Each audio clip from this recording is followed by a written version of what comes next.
Okay. Okay, thank you, everyone. Karam and I are here. Unfortunately, Hiba Ibrahim couldn't make it, but she's with us certainly in spirit in this. We're going to be speaking about the first phase of a research study, a SSHRC-funded study that's looking at plurilingual language education, educational innovation. And we're going today to talk about this methodology we've been using called Q methodology. Has anyone heard of it? Q methodology? A couple people. So it's really this collaborative, complex, dynamic systems theory informed research method in applied linguistics. So we're going to talk about the implications of that and sort of what we did and some of the preliminary findings from it. So,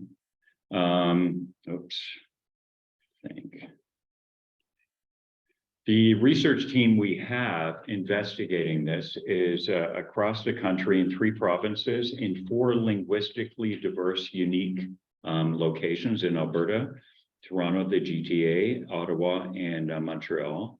And we've got an amazing team of researchers working with us on this. And we're going to talk today about the project background, Q methodology and its role, what its nature is, where sort of its background, how we've integrated it in this project, its benefits, challenges, and some takeaways and research implications. We'll share some preliminary findings from the study so far. So this study really originates from a study done previously called the Linguistic Diversity and Cultural Diversity Reinvented Project, the LINCDAR project. That was a multi-year project that investigated really pedagogical innovation in terms of how do we embed action-oriented plurilingual tech-mediated approaches in language education. Working with teachers, what we did is we developed this innovative pedagogical framework. And this project that we're talking about today really builds upon that, because what we found is that there were teachers who were really interested in this area, in innovating in terms of language education, going away from grammar and syntax, and working with identity, belonging, sort of plurilingual repertoires with technology and with real-life action-oriented approaches. But there were a lot of constraints that teachers faced in this process. So it really was quite challenging. And what we found is there was a lot of interest among teachers, but there were these constraining factors, and we wanted to dig deeper in this project and really try to understand what those factors were. So the project that we're going to be speaking about today really is attempting to revitalize language pedagogy to sort of leverage linguistic and cultural resources among students and faculty members working in these areas or teachers working in these areas, and looking really at the interplay between teacher beliefs, knowledge, context, and practice. So we're trying to really dig deeper into what teachers think, what they believe, what the context, what the contextual constraints are, the facilitating factors, et cetera, and really actively, as we did in the LINCDAR project, working with teachers to design teacher-centered PD professional development strategies and resources to sustain this type of pedagogical innovation. So we're going to be speaking to you about this first phase. As you can see, it's quite a long project we have envisioned. And really, this first phase is really about investigating teacher beliefs and practices in a whole range of contexts. So we're looking at sort of English, French, German language teachers in varied contexts. So we're looking at sort of English in a second additional language context, French as an additional language, and also German as an international language in these 3 contexts to try and get a sense of what the synergies are between these and what the distinctive patterns are within these different sort of landscapes and ecologies of language teaching and learning. And then we're working with teachers within these spaces to identify resources and strategies that we can work with. And then in phase 3 and phase 4, we'll work with teachers to develop, refine, and pilot these strategies, and then to assess them, and really to try to make this real innovation sustainable over the long term. So now Karam is going to speak to you specifically about the Q methodology approach.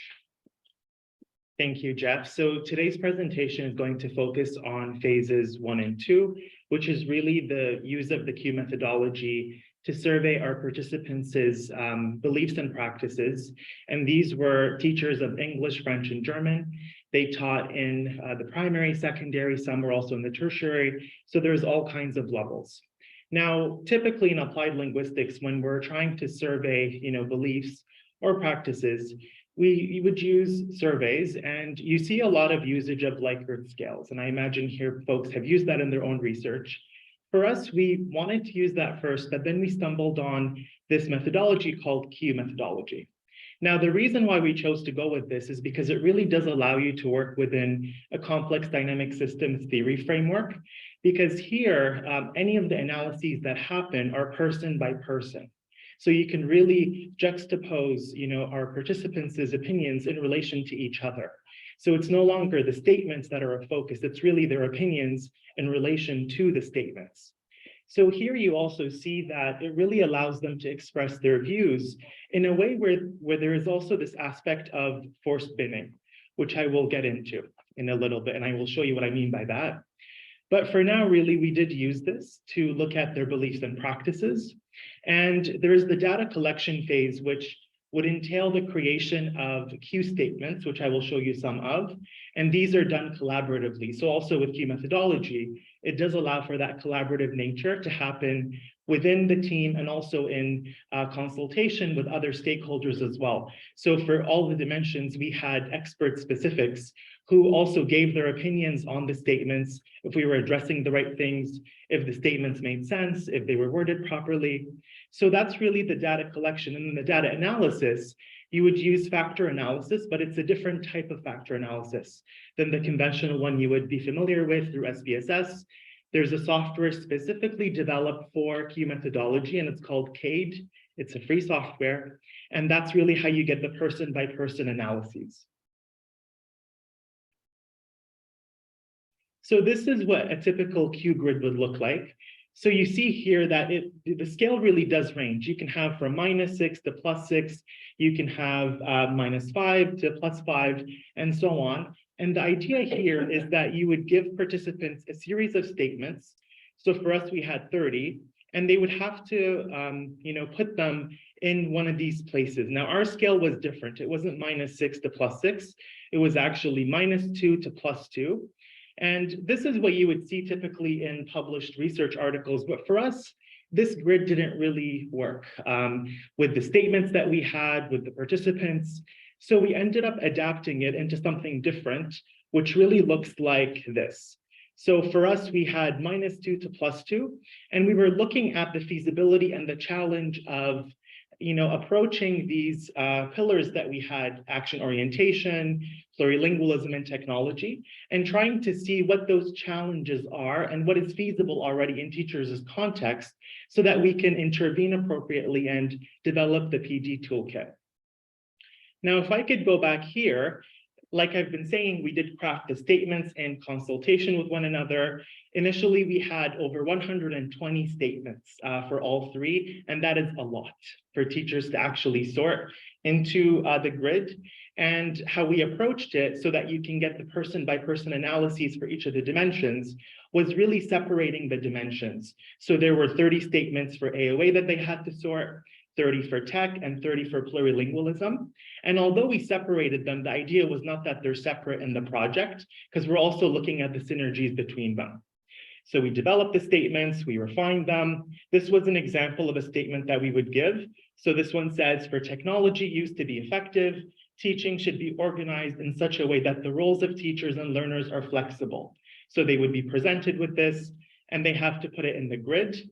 And they did this virtual because this was happening during the pandemic.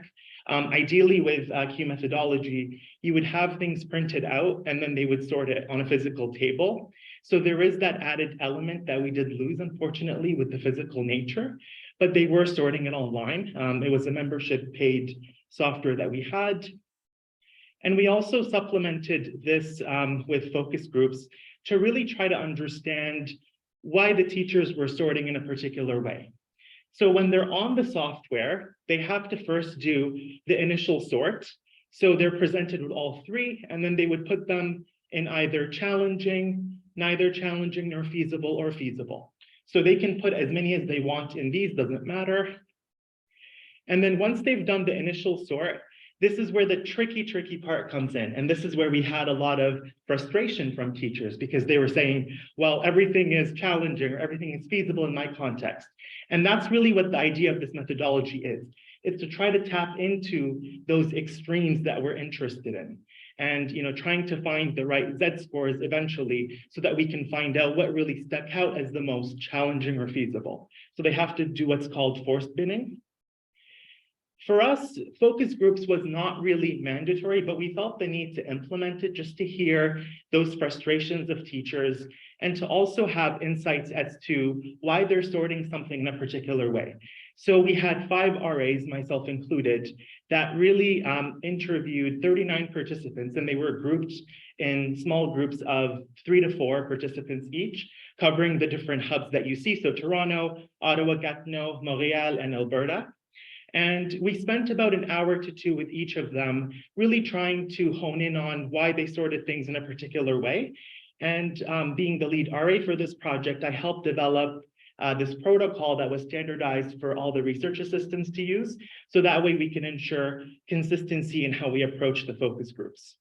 Now, just to summarize a little bit about what the participants said, they really struggled with this middle thing that we had, which was neither feasible nor challenging, because this became kind of a dumping ground for them, because those were the areas that maybe they agreed with, didn't agree, but they didn't feel it was the ones that really stuck out. So they didn't really know what to do with that. There was also the frustration of the forced binning, and also the authenticity of this methodology was questioned by some of the participants, especially those that have done Likert scales and that were so used to this. And I think with anything that's new, there is always a lot of considerations to have, even on the participants. So they said, well, I sorted things and I did it to the best of my ability, but I still would have liked to give more, but I was limited.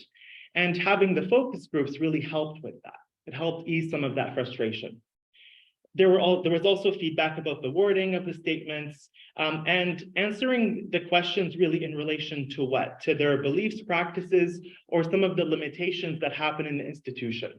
So here you see that we've done 47 surveys across different regions.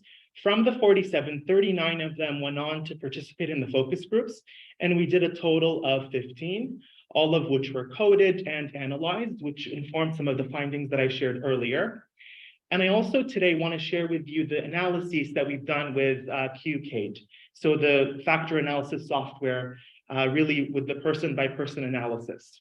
So here you see really a theme that is coming across all 3 dimensions, which is this notion of an agency. So teachers have agency, students have agency, but there is this challenge in negotiating that shared agency in the classroom. And that came up in all 3, which again is the focus of the project, and kind of co-constructing and sharing power in the classroom. So with that focus on learner-centeredness, there is still that gap, right? And even with some of those concepts like plurilingualism, teachers are aware of it, they're aware of the benefits, but it's also the question of how do I do this in my class? Is it feasible? Am I going to be constrained by the different parameters of the institution?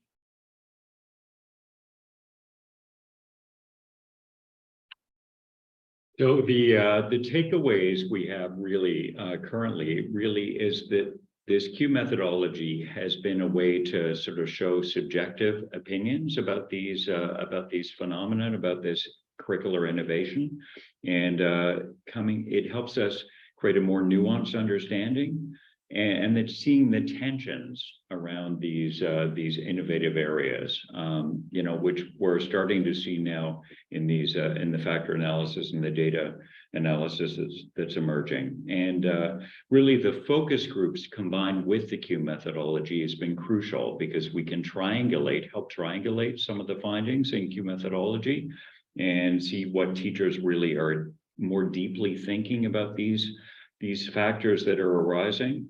And there certainly has been some resistance to this approach. It is time consuming and it is new and different. And, as Karam was saying, it really is hard to isolate the most feasible and the most challenging. And it may feel a little somewhat artificial at times, but it helps really show what is polarized. And researchers really should be mindful when considering parameters around designing this type of approach, because it can be quite constraining that way. So we'll leave you with some references here, and happy to take any questions you have.